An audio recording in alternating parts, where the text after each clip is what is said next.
This is Terrence McNally, and this week I share with you one of my favorite previously recorded interviews with Bruce Lipton and Steve Bhaerman, authors of Spontaneous Evolution, Our Positive Future, and a Way to Get There from Here. This interview originally aired in January 2010. Economic meltdown, environmental crisis, seemingly endless warfare. The world is in critical condition. Is that bad news, good news, or a bit of both? Many of the ideas and institutions that define our culture today are breaking down. And that's a good thing, say today's guests, Bruce Lipton and Steve Bhaerman. In their new book, Spontaneous Evolution, Our Positive Future, and a Way to Get There from Here, they write that today's many crises are a necessary part of the natural process of clearing out what no longer serves us to make room for a new way of being that will carry us into the next age. Are they cockeyed optimists, or are they seeing things others are missing? Science has been saying for nearly a century, and we experience, I believe, every time we walk on a beach or in a forest or look in the eyes of a baby, that reality is alive, dynamic, and interconnected. Yet so many of our cultural, societal, political, and economic structures act as if that's not so. For years, actually, I've been asking this question: how can we explain the hypnotic hold of the mechanical worldview in the face of both science and experience? I've occasionally asked that question of guests on the show, and I seldom get a satisfactory answer. Today's guests seem to be asking and answering that same question. On Freeform, we explore the lives, the work, the ideas of individuals that I suspect have pieces of the puzzle of a world that just might work. We look at new, innovative, provocative approaches to business, environment, health, science, politics, media, culture, all based on the fact that I believe we can do better, and I want to find out how. Bruce Lipton, Ph.D., is a leading voice in new biology. He bridges science and spirit. A cell biologist by training, he taught at the University of Wisconsin School of Medicine and later performed some pioneering studies at Stanford University. He's the author of The Biology of Belief and his latest, with today's other guest, Steve Bhaerman, Spontaneous Evolution. Steve Bhaerman is an author, humorist, and political and cultural commentator who's been writing and performing enlightening comedy as Swami Beyondananda for over 20 years. He's the author of several books prior to his current collaboration with Lipton on Spontaneous Evolution. Welcome, Bruce Lipton. Thank you so much, Terrence. And Steve Bhaerman. Good to be here. To Freeform. Okay. Every week, I like listeners to get a feel for the people behind the work and the ideas that we talk about. So first, Bruce, a bit about your path to the work that you're doing today. Well, Terrence, it started almost, I think, a million years ago in my mind anyway, but when I was very young, I was taken by looking into a microscope the first time and seeing cells moving around, and somehow or other that particular first vision of cells in a microscope ultimately led to my becoming a cellular biologist at the university level and teaching in medical schools. And at that time, I was really pretty much of a conventional biologist, thinking in terms of a body as a mechanical device that was a biochemical machine run by genes, and actually teaching that concept of genetic control of a molecular body. I was teaching that to medical students. But at the same time, I was also doing research in muscular dystrophy, and I was cloning stem cells. And a lot of people think stem cells are relatively new. I was actually cloning stem cells starting about 1967. So for about 40 years ago, I was actually identifying individual stem cells and putting them in culture and following their fate. And what my research led to was something that was so mind-boggling that it actually led to my leaving the university. And the work that I was doing was showing that genetically identical cells put into different environments would have different fates, so that I start with genetically identical stem cells and change the culture environment by changing some of the constituents of their environment, and some cells would form muscle, change the environment a little bit differently, and genetically identical cells would form bone, and change it yet again, and another group of genetically identical cells would form fat cells. And there I was observing that genes did not control the development of the cells. It was the relationship to the environment. And there I was also teaching medical students the concept of genetic determinism, that genes control life. And the research I was doing was saying it was absolutely incorrect, that the genes were actually controlled by the organism's response to the environment. So I left the system, ultimately came back into it at Stanford University School of Medicine, extended the work, and then left the system again, basically because I realized that conventional science was so preoccupied with genes and genetic control that they were not interested in, at that time, how the environment was controlling those genes. So the work ultimately led to the Biology of Belief book, which is about 20 or 30 years of research on how does the environment control genes. And it presaged one of today's leading areas of research in biomedicine called epigenetics. And basically, just to summarize that and get out, is that what I was teaching was something called genetic control, which just literally means control by genes. And what the cells were revealing was epigenetic control. Epi is a prefix that means above, so when I say epidermis, that means the layer above the dermis. So when I say epigenetic control, literally that science is the control above the genes. And this is now the new area of research that reveals an organism's response to the environment changes its genetics. And so how an organism perceives the environment, or what an organism, in the case of humans, for example, believes about environment, those thoughts and that part of the mind actually controls our genetics. And so basically what it says is, I was teaching medical students that we were victims of genes because they were controlling us, and the cells were revealing that we are actually masters of our genes, because if we change our perceptions or beliefs or attitudes about life, we actually change the genetic readout dynamically. So it's a revolution in science because it's empowering the individual to recognize that your health is under your control. Okay, very good. That's Bruce Lipton telling me about his path to the work that he's doing today, and that work that we're talking about today is the work that shows up in the book Spontaneous Evolution, co-written with Steve Bhaerman, in the studio with me today. So, Steve, your path, which I assume is maybe even more circuitous than Bruce's. It was fairly circuitous. My major was political science, which we all know is an oxymoron. And I went to teach in Washington, D.C. during the late 60s, early 70s as a very idealistic person. And what I found was that there were some really fabulous ideas out there about how things could be. But the minor detail of putting those ideas into practice and actually living them kind of escaped most people. I remember meeting somebody who was a world-famous expert on communal living, but unfortunately nobody could stand to live with him.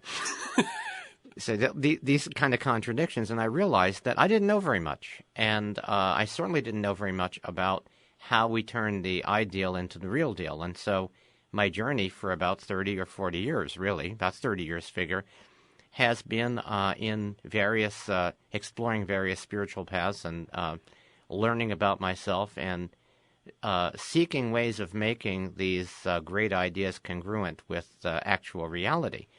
And having been exposed to holistic medicine over the last period of time, I had this idea of how interesting it would be to write a book about healing the body politic, about looking at the biological or medical metaphor and applying it to our world. And it was when I met Bruce and read The Biology of Belief and listened to him, and we had some great jam sessions. That's when I realized that he was the guy that I was meant to do this book with. And he brought far, far more to it than anything I could imagine, because of his wisdom in relation to our abilities at the cellular level to create a coherent and functional society. And if we can learn to be as smart as ourselves, as we are hoping that we can expand this conversation in Spontaneous Evolution, and then help people see how the beliefs that we've been living by are burned out stars. They really don't apply anymore, and yet we seem to be navigating by them, as you said, Terry, earlier, that, what is it? What keeps this machine going? Why is this monster still breathing? Why is Rasputin still alive? And so in the book we talk about how stories get formulated, and the fact that 95% of who we are and what we think is actually subconscious programming, and that certainly applies to our social interactions. And then we talk about how the very essence of scientific materialism, the beliefs that we navigate by, they've happened to be disproved by science, another minor glitch. And then finally, we talk about changing the guard and regrowing the garden, which is looking at how we take this new knowledge, the what so and then the so what, and then apply it to now what? Now what do we do?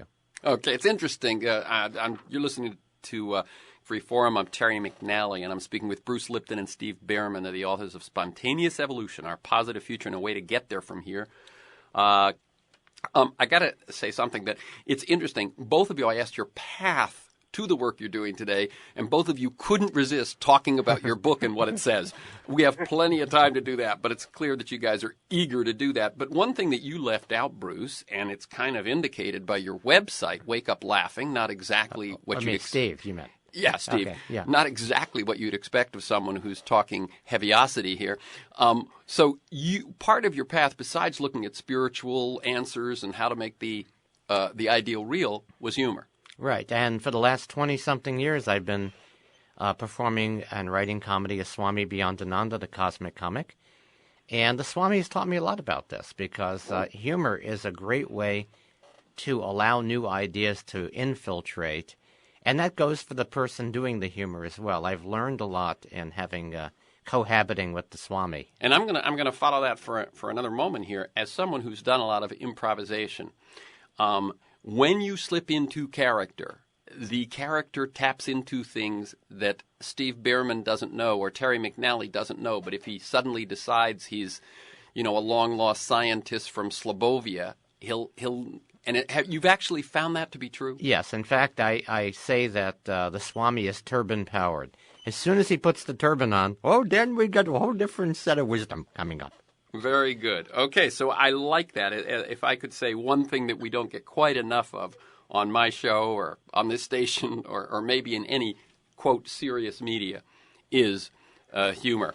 So let me ask you, you've sort of answered it, but since you guys come from very different paths, you said, Steve, what you were looking for and how Bruce filled out.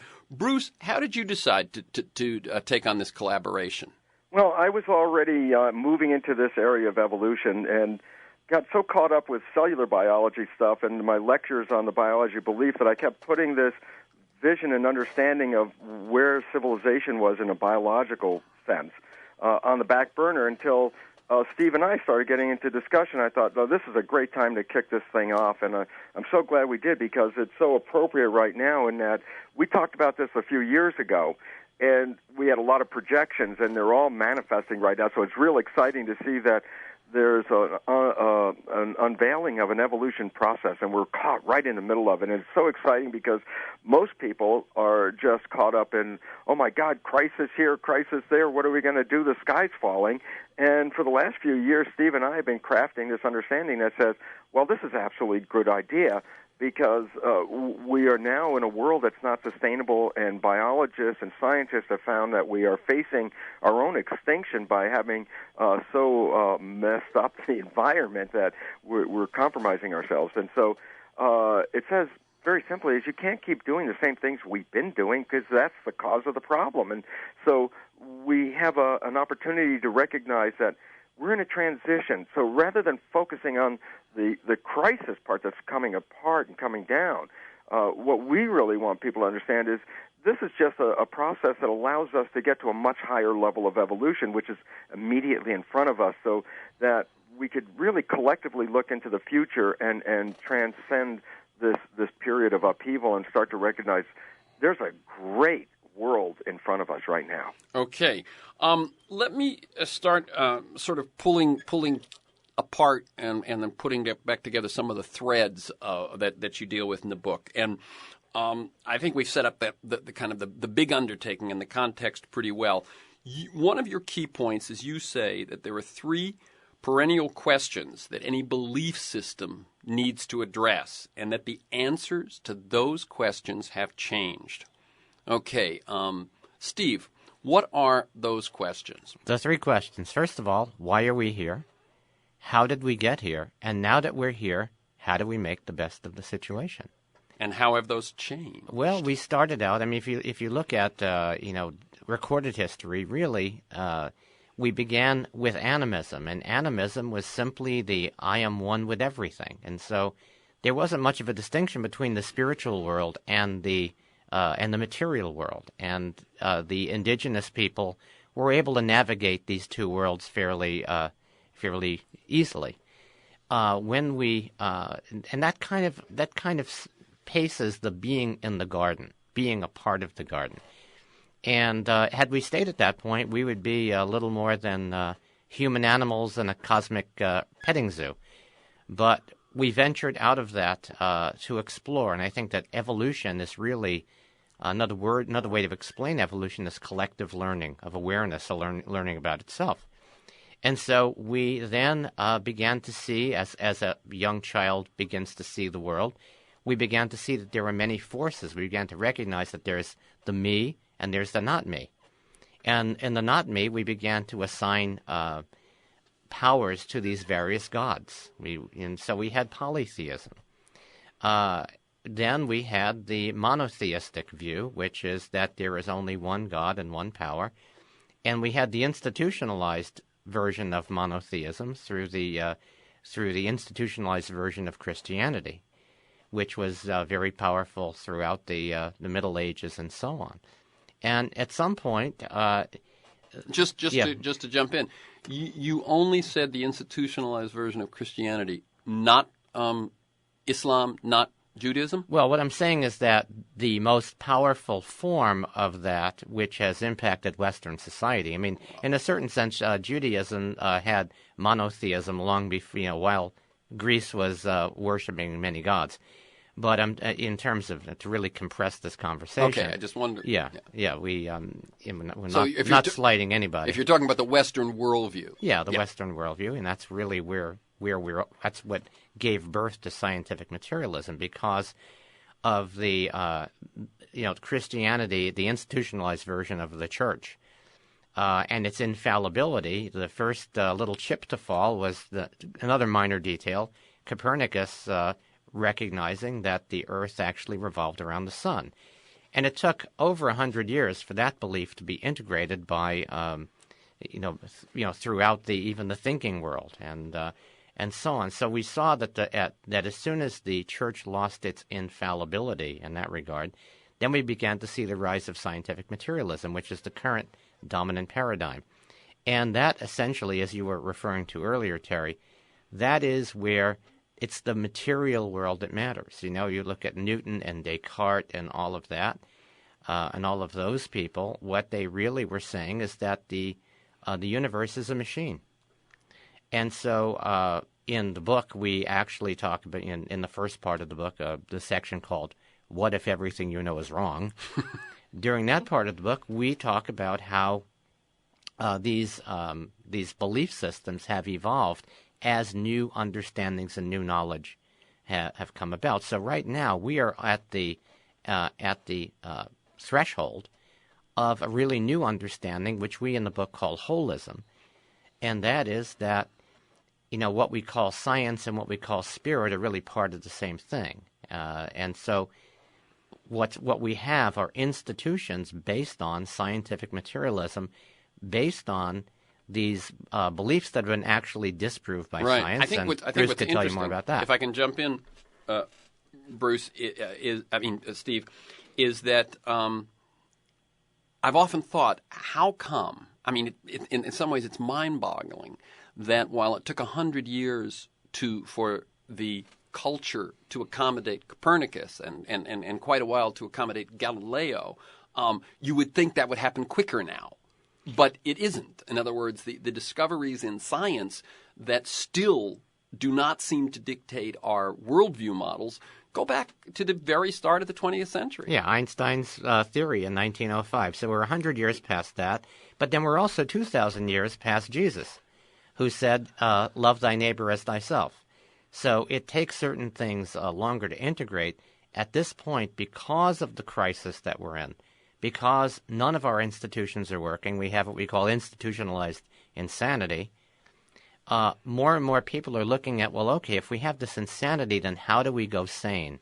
And what is sane? And what is, it's interesting, sanity has the same root as health, sanus, sanitation. So it's not that sanity is not some arbitrary, we all vote for, the majority of us believe that this is sane.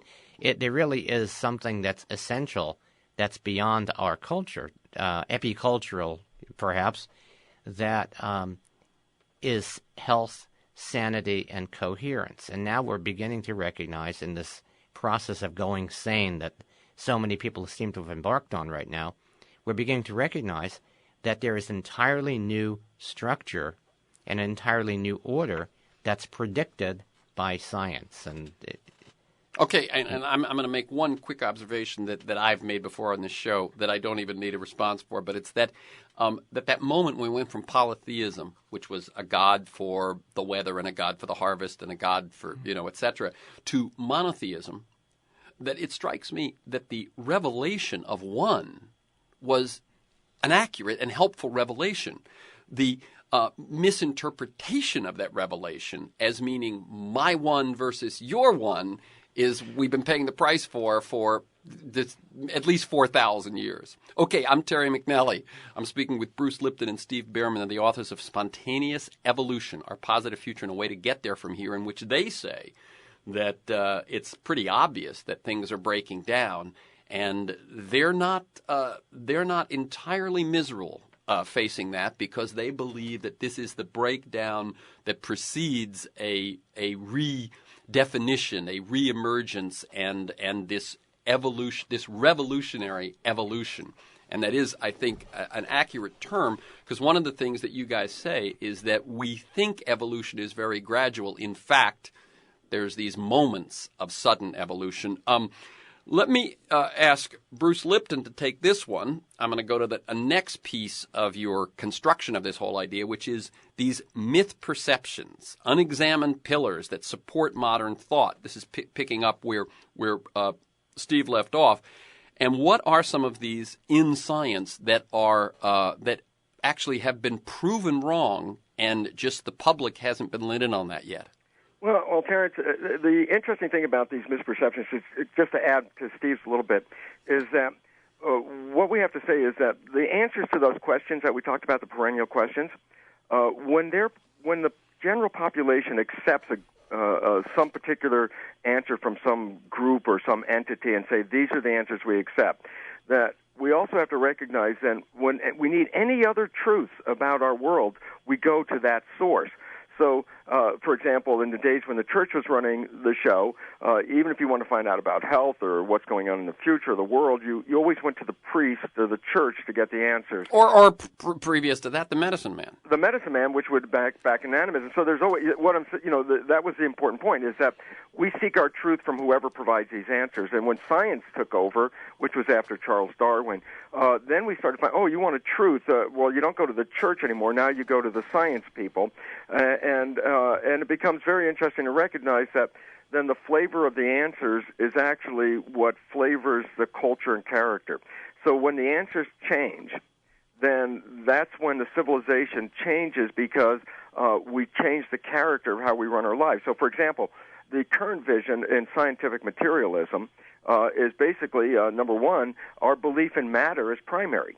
And so that's a Newtonian belief that the universe is a physical, mechanical machine. It takes our attention away from the invisible realm, which was what the church was talking about as primary. They were talking about spiritual realm as primary. Science comes in and says, no, the material realm is primary.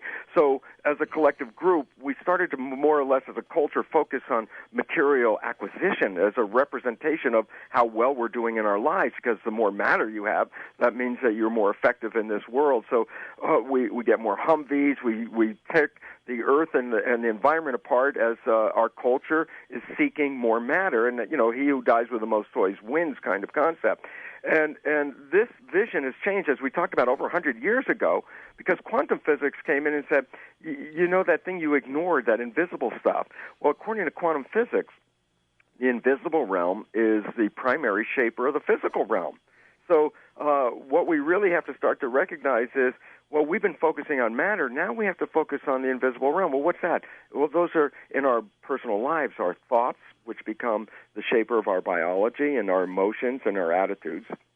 And as we change those, and start recognizing that's where our richness of life is coming from, and let go of the material realm, then we're going to change our preoccupation with destroying the earth. So okay, let me cut in for a second, Bruce. Yeah. So the first one of these myth perceptions is Newtonian physics, yes, and that sort of thing. Let me challenge one thing though. Yes. What I hear in what you were just saying was kind of a duality there.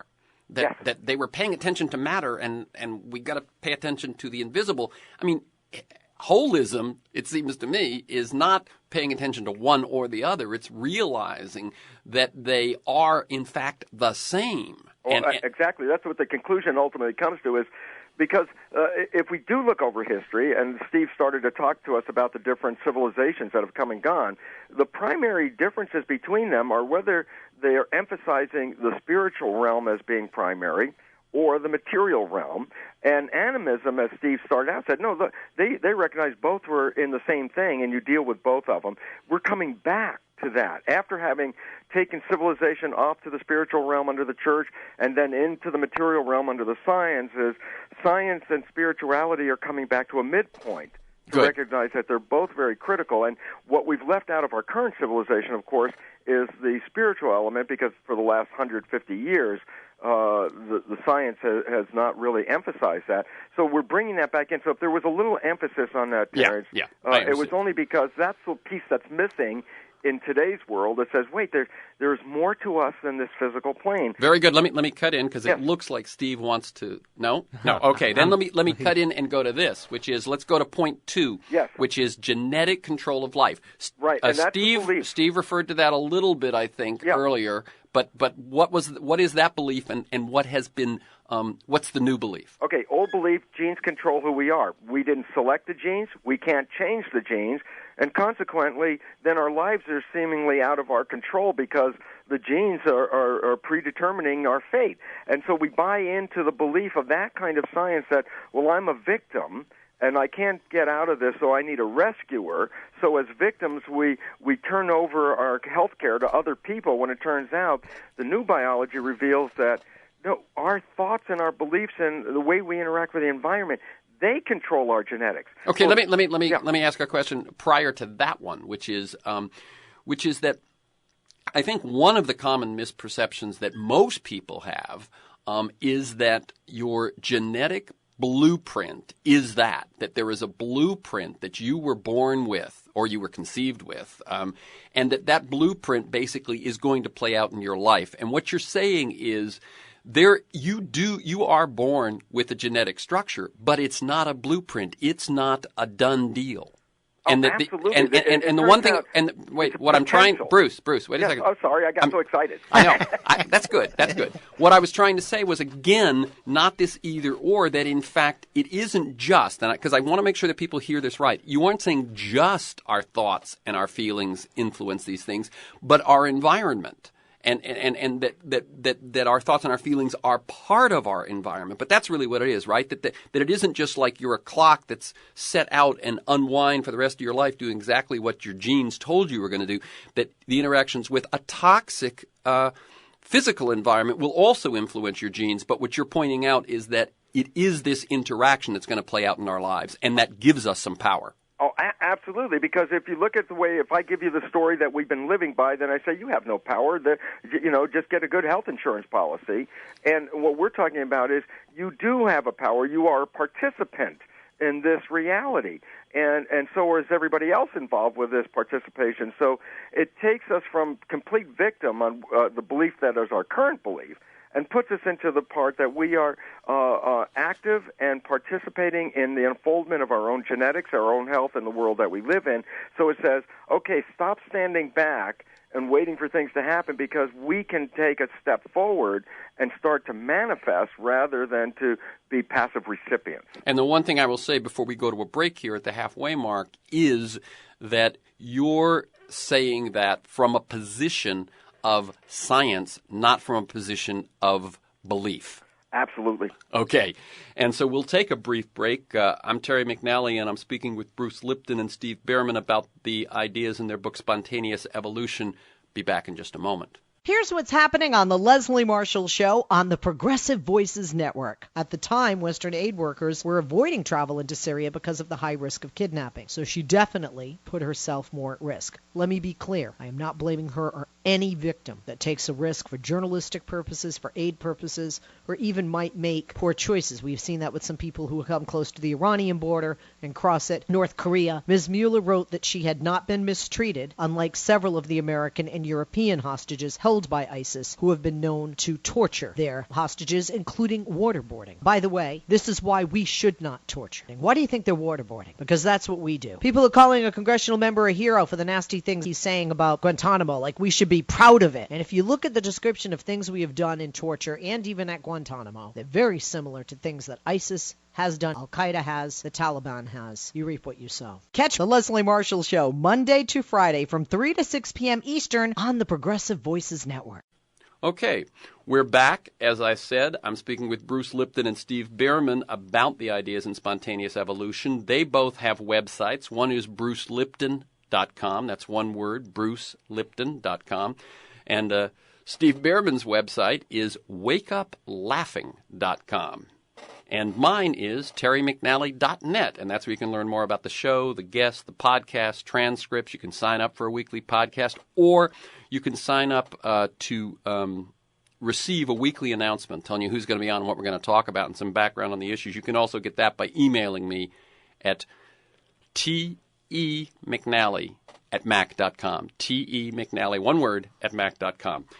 Okay, so let me, for those who may have missed part of it, what we're doing is this book, Spontaneous Evolution, makes a couple of premises, and one is that that this breakdown that we're seeing now on the physical level of the economy, of health care, of our ability to be at peace, of the environment, etc., is actually, if you look at it from the fact that it would make sense that the systems based in wrong sense of reality and a wrong worldview might break down. And the fact that they are breaking down is in fact because they're rooted in these false beliefs, and that if we can actually get up to speed with what we know from science, and as I say, what we know from our experience, that we can heal ourselves, heal these systems, heal the planet. And that's what we're looking at right now is some of the false, they weren't, and what's funny is this whole idea of what's true and false, they weren't necessarily false when they were conceived. They were correct as far as they went. The problem is that we have run our societies as if they were the whole truth and nothing but the truth. One of those was Newtonian physics. Another was that genes control your life and you have nothing to do about it. Two others are survival of the fittest and the notion of random evolution. Bruce, you want to take that one? Yeah, just very quickly, those are the premises of Darwinian evolution, how we got here and how our future apparently unfolds, so that when that became a scientific belief, when Darwin's premise that random mutations got life going and provided for the biosphere, and that life is based on a struggle for survival with competition to see who is going to be the fittest, those beliefs from a scientific perspective were then put into our civilization. So look at our world as a consequence. We live in a world based on total competition and struggle. And we live in that world because that's our belief scientifically. That's the way the world really is. The question is the world that way, or did our beliefs create that? And so now when we look at the nature of evolution, number one, we find that evolution is not driven by competition. In fact, that's destructive. That evolution, when we look at the nature of the entangled community called the biosphere, is actually a representation of cooperation and community. So that our evolution says as long as we've been competing, we've been actually anti-evolutionary. That we need to come together, recognize our unity, that what's evolving is not the individual human. Humans evolved over 1 million years ago. That evolution is done. The evolution that is upon us right now is the evolution where we recognize that the living organism, the superorganism, is called humanity, and that we are all cells in the same body of one living thing. And unfortunately, the way we're living on our world today is mimicking the biggest health issues in the world in this regard, that the biggest health crisis problems are something called autoimmune disease. And autoimmune diseases like arthritis and Alzheimer's and cancer are actually autoimmune disease. Latin means self-destruction. And so while let me ask you the issue in the body is self-destruction, we look at the world and realize the cells making up humanity are killing each other as well. So we have like an autoimmune disease affecting our evolution until we understand we're all part of one organism, and cooperation is the key. Let me break in again and just make sure that we're one thing you said the diseases that are troubling the most are autoimmune diseases. I assume if I'm living in certain parts of the world, diarrhea is actually the biggest problem, or malaria. And so I think what you're saying is that those problems bothering us most in advanced countries are autoimmune diseases. Well, no, I would also have to say there as well, for a simple reason, is that the fundamental underlying issue almost of all illnesses today is a thing called stress. That is the primary drive force. In fact, 90% of doctor visits are specifically stress-related. And why then the stress has to come into this diarrhea and those other things like that is that one of the things that we talk about in the book is that when stress hormones are released into your body, the same hormones that get you ready for fight and flight and protect your life actually shut off the immune system. As a matter of fact, medical doctors use stress hormones in therapy when they transplant an organ or tissue into a recipient. They give them stress hormones to inhibit the immune system. Right, and let me just jump in. If you think about it, folks, and we've talked about this on the show before, is that when you were, in the old days, faced by a tiger or something, you didn't need immunity right then. You didn't need digestion. You didn't need much intellectual capacity. What you needed was speed and force.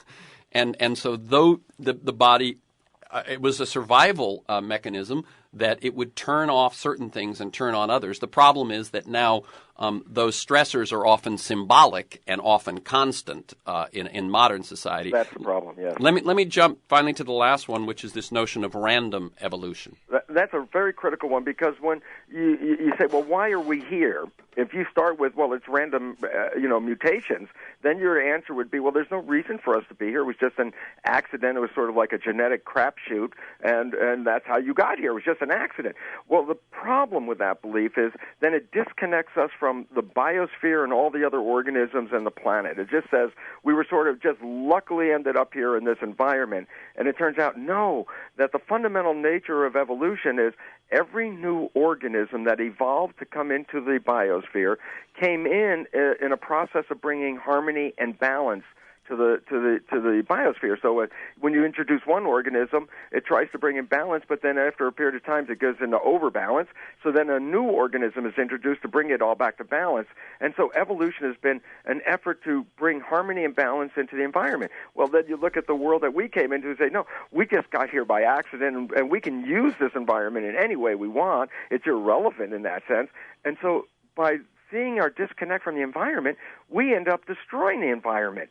And that's where our threat for our own extinction comes in, because we, through our own behavior, are upsetting the harmony and balance of the ecosphere, and that threatens our own existence. Okay, so the point there is that the randomness, if you believe randomness, then all bets are off. Absolutely. But what you're saying is that actually it's not, that evolution is not about me or a dog or a mosquito, that it's about ecosystems and larger ecosystems, correct? Absolutely. Okay, so that can then give you a sense of being part of something, of having some purposive role in the evolution and survival of larger things than yourself, and that changes from all bets are off to let's figure out how to do this well together. And it's interesting because, as Steve said, we started this whole cycle of civilizations with animism like the Native Americans.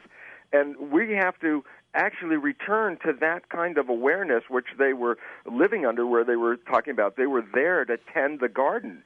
And our absence of tending the garden has led to the destruction of the garden. And now there's a necessity to return back to that level. So our belief system, which allows us to pollute and say, oh, well, don't worry about it, it'll go away, turns out that scientific understanding is now, has us confronting our own extinction, because it turns out, my God, no, we are part of an intricate and delicate network, a web of life. Very good. Okay, that was the voice of Bruce Lipton. I also have in the studio with me Steve Bhaerman, and they are the authors of Spontaneous Evolution, Our Positive Future, and a Way to Get There from Here. Let me turn to Steve on this question, and we're going to jump from the scientific premises that we're dealing with to one of your conclusions, which is that that the crises and breakdowns that we're facing are in some ways a good thing, that they're going to allow the rise of new and better systems.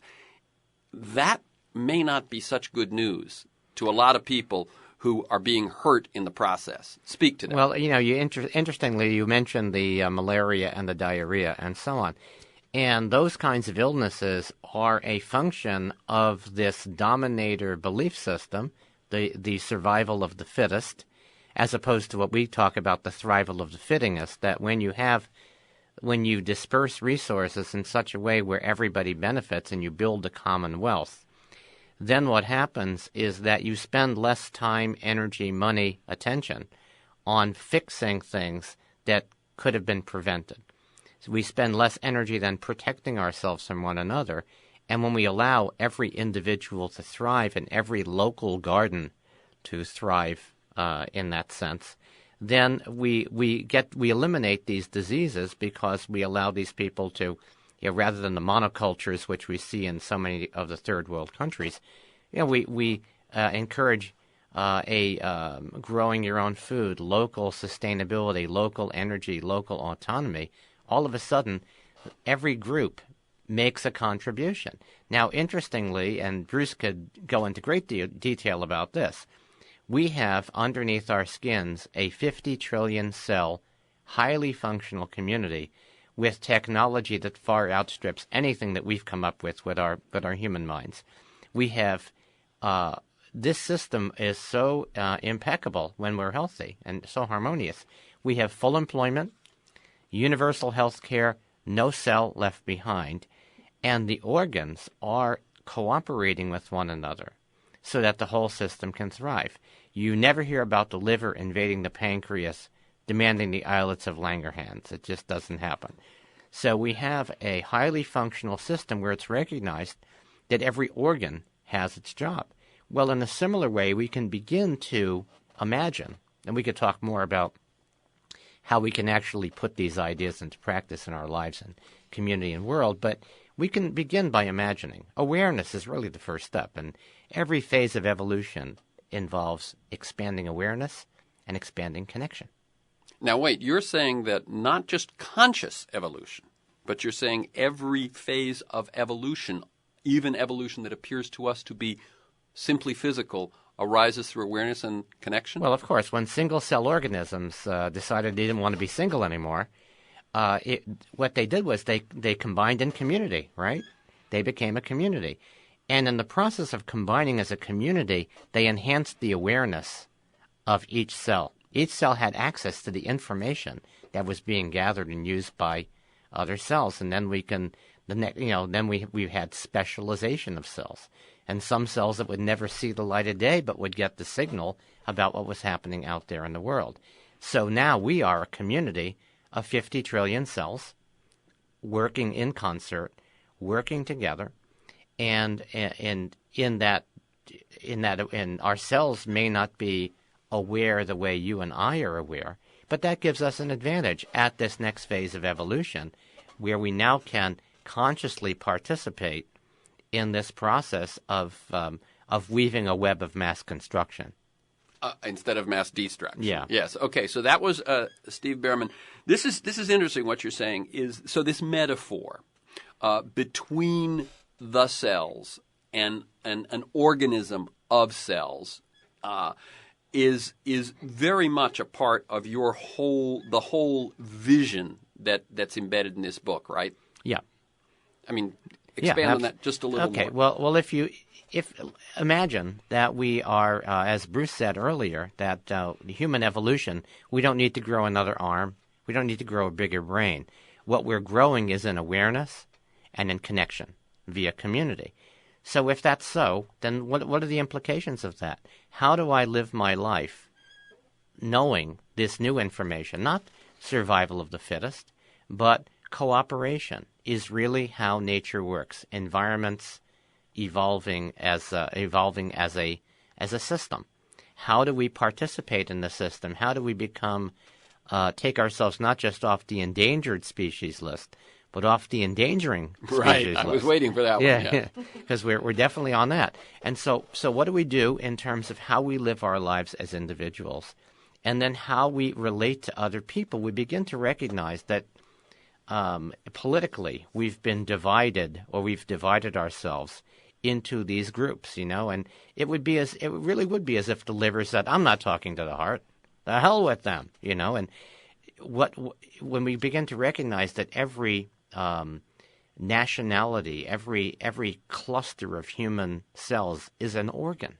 It's an organ in this body of humanity. So the organizations are really organs. Well, what would it be like if our organization, like the organization of money, or the organization of healthcare, or the organization of a justice system, what would it be like if those actually worked in concert with one another rather than in competition? And these are really important questions to begin to ask as the first step of awareness, as we lift ourselves outside the matrix of these invisible beliefs that we mistake for reality. Very good. That was Steve Bhaerman. I'm speaking with him and Bruce Lipton about their book, Spontaneous Evolution, Our Positive Future. Let me say that sometimes I like to I often look at problems with three big questions, which is, once I establish something is broken, it's okay. So something's broken. The healthcare system's broken, the education system's broken, etc. Then the question is, how is it broken? What's the evidence? And I think we're going to dispense with that, because there's no question. The economy's broken, the healthcare system's broken, the peace system is broken, the pollution system's broken, et cetera, et cetera. The equity system is really broken. Okay, how did it get broken? What is the history? What are the causes? We've dealt so far with this on a fairly big level. In other words, on the level of belief systems and worldviews. We could go into each one of those and see how, deriving from those belief systems and those worldviews, we could trace the history, but we will leave that aside for now. The third question, which we have about 10 minutes left, is how do we fix it? What are the solutions? And in this case, you've begun to talk in that direction, Steve, just now, and I heard cooperation, awareness, connection, local, those sorts of things. If I'm a listener and I buy what I've heard, and as I said, there's that one little hook here that's troubling, which is that the good news also has bad news for a lot of people. A lot of people are getting hurt by the crises we face. But let's go from there. What would a listener want to learn, want to know, want to do to begin to participate in this spontaneous evolution? And I'll tell you what, Steve, let me jump to Bruce. And Bruce, try to keep this one brief because our time is short now. So you know a lot more than I'm going to allow you to say right now. But talk a bit about this in terms of that cellular metaphor. Well, basically what we have to start recognizing is that our belief systems are controlled by our mind, and we have two aspects of our mind that become very critical, and this is discussed in the book. And it says that we have a conscious mind, which is the creative mind, the one that has our wishes and desires. And we have a subconscious mind, which is a habit mind with programs downloaded in it. We have a general belief that we're running our lives with our creative mind. So a lot of people out there, we're facing crisis. Let's go out there and create these answers and solutions. But it turns out that 95% of our life comes from the habit mind, and that's been programmed primarily by our culture and by other people. So this is the hard part, is that we have a lot of people in a situation that says, okay, let's get to work and make the change. And that, unfortunately, is the small part of our mind's control, the 5% of that creativity. So you're saying, just to jump in, even with the best of intentions, that's missing 95% of where the action is. Absolutely. So that's why we always find, why are we struggling so hard to get to where we want to go? And the answer is because we're operating from these invisible beliefs that were programmed into us before we were 6 about how life works and how, if you're a boy, you watch your father, you see the stresses and struggles that he goes through in your first 6 years of your life. That becomes a behavioral program that's in your subconscious mind. Then you're older and you say, oh, let's have a life that's wonderful and joyous and happy. And then I tell you, yeah, but only 5% of your life is coming from that part of your mind. 95% is going to play the behaviors downloaded from your parents. And I just want people to understand they're invisible. That's why I say in my lectures, you have a friend, a very close friend, and you know your friend's parent, and then one day you just casually suggest to your friend, you know, Bill, you're just like your dad. And that's when you back away from Bill, because he's the first guy to vent. I say, how can you compare me to my dad? And this is instructive and profound, because what it says is everybody else can see that Bill behaves like his dad. It's only Bill who doesn't see it. So what's the point? We have programs, they operate invisibly, we don't even see them, and they undermine us. And until we become aware of that, we look like we're victims to the world. I mean, I go out there and say, I want peace and love and harmony and health, and look, we don't get it, so therefore the universe is against us. And then it turns out from the new biology, we were undermining ourselves with the acquired beliefs of that culture, and we have to rewrite those beliefs to re-empower ourselves. Okay, now, either one of you can take this, and as you begin to answer, just say which one you are. Where I see a little gap there is, okay, these 95% are subconscious, they're habitual, they're patterned. Are we able to change those from the 5% that's creative and thinks it's in charge, or is there something more mysterious going on? In other words, if I'm going to take away from this conversation something that says, I mean, I came in knowing there were lots of crises outside. Now I find out that 95% of what I do is out of my control. I could be even worse off. Where's the good news? What do I do about that 95% that's habitual, Steve? Okay, well, first of all, once you recognize how much of our reality is really programs, then you can begin to forgive yourself, you can begin to forgive other people, and you begin to recognize that the one thing that we have in common is that we're all programmed. And so once you have that recognition, that's only a first step of stepping outside the matrix of controlled beliefs. And so, wait a minute, I've been told that that person over there is my enemy. They've been programmed like I've been programmed, only with a different program, so they have a different reality, therefore we disagree. So the first step in all of that is recognizing that we are all programmed, and that this so-called reality, what we really have in common, is not up in our heads, it's in our hearts. And if we had a longer time for that conversation, there's a lot of science that shows that we can actually walk into a room and actually begin to entrain with one another. Entrain means to begin to have similar heartbeat, similar a tuning fork. We begin to harmonize. Yeah, we begin to harmonize.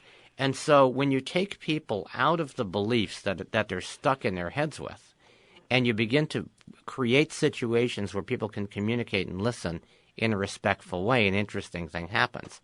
You begin to focus on what we have in common as a humanity, and we begin the process of thinking like a species instead of thinking like individuals. A fit individual, if the species doesn't survive, you're not going to be able to drive that Mercedes very far. The other thing that I want to add, and I know Bruce would add this too, very, very important in terms of the hope or fears that we might have about what's coming and where we are with this. We are in a very similar situation to the caterpillar transforming into the butterfly. When you read the news, it's all about the caterpillar, which cannot be fixed. Go fix the caterpillar so the butterfly doesn't happen. What's really happening, and the people who are reading this book and finding power in reading this book, this is the butterfly, the imaginal cells of this new butterfly organism beginning to communicate with one another and allowing this new organism, this new structure, to emerge from that as the caterpillar collapses. So it's a matter of focus. Do we focus on the Titanic or the party boat that's happening right over here? And that's really what our choice is. As we begin to Well, I'm gonna break in again because it's so funny how the premise of all of this is holism. Yeah. And yet I think out of habit, Yeah. we end up dualism. I don't believe it's a choice between do we focus on this or that. In other words, I'm not gonna be satisfied to ignore the hunger and the inequity that's going on, and focus on the party. No, I wouldn't ignore that. I certainly wouldn't ignore that. That's not what we're talking about. We're simply talking about the new structure that's being built. Only the new structure can actually create a situation where that hunger can be solved. We can't solve it at the level that we've created the problem. So what you're saying is not focus on where the goodies are. You're saying focus on where the possibility is, the possibility of evolution, the possibility of transformation, the possibility of solution. Yeah, in the dueling dualities, there isn't a possibility. Right. That's where the possibility isn't. Right. So I'm not saying, and Bruce, I'm sure, is not saying the same thing. We're not saying that we are to ignore all of these problems in the world. We're simply putting our attention on what we are building instead. Okay. I'll tell you what, we are almost at the end. I will give you, Bruce, since Steve just spoke, a 30-second closing statement, and then I got to close it. Well, it's basically that there's a lot of hope in our future because, as I said, as we emphasize, that the breakdown is only a necessary part to build a foundation that is more sustainable. That, yes, people will be involved, and there are going to be people that are going to have problems with it, and there are going to be people that are going to have great success with this. And yet, what the last thing that you brought up was, it's still a community. Like when you look in your body, there are no cells that are going hungry. Every cell has to get fed before the body even calls itself in harmony at all. So basically, what it says is when we treat all humans as cells in one body and that everybody gets the basics of life, then from that point on, we have a foundation to build the most exciting future in the world, not like it is today where we can write off populations because they don't fit into our economic textbook or something like that. Every cell counts. Every human counts. Okay. Again, the websites are brucelipton.com, that's one word, brucelipton.com, and wakeuplaughing.com, that's Steve's. The book is Spontaneous Evolution, Our Positive Future, and a Way to Get There From Here. You can listen to this week's conversation and many others at any time during the week by linking to our podcast. You can sign up to have it delivered to you weekly. For podcasts, articles, transcripts of interviews, to join me in pursuit of a world that just might work, email me at temcnally, TEMCNALLY at mac.com to learn how to get my weekly announcement of that list and a lot of other things. My website is terrymcnally.net. Thank you to G, my engineer, Stan Mizrahi in production, Matt Perez in traffic. To you, my listeners, I look forward to being with you again next week. Thank you, Bruce Lipton, Steve Bhaerman. Keep up the good work.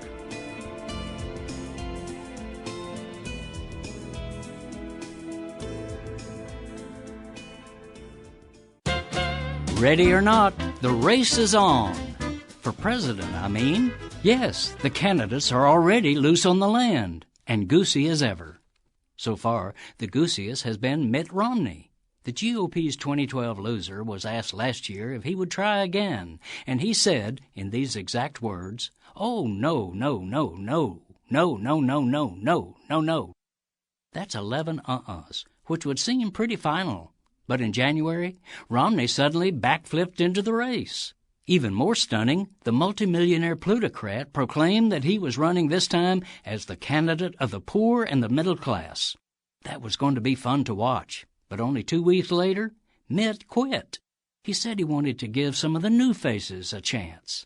What a guy. So Romney's out unless he gets back in. Meanwhile, some of those new faces have an old and weary look, such as extremist right-wing retread Mike Huckabee.